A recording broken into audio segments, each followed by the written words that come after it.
বাংলাদেশের নেতাদের কর্মফল কীরকম হয় জানেন?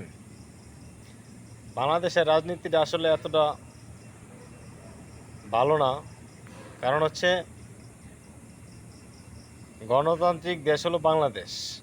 গণতান্ত্রিক দেশে কথা বলার যদি অধিকার না থাকে, তাহলে তার গণতান্ত্রিক দেশ বলতে কিছু থাকে না।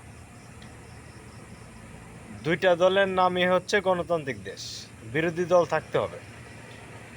এখন বাংলাদেশের যে পরিস্থিতি বর্তমানে, একটা দল যদি বিজয়ী হয়, আরেকটা দল বিরলের মতো থাকে। যেই দল ক্ষমতায় থাকে, এই দল ক্ষমতায় দেখায়, বিরোধী দলকে জেলে পাঠিয়ে দেয়, বিরোধী দলকে বাড়ি ছাড়া করতে হয়। বিরোধী দল যদি দেশ থেকে পালিয়ে যেতে হয়, এরকম নেতা না হলে কি হয়?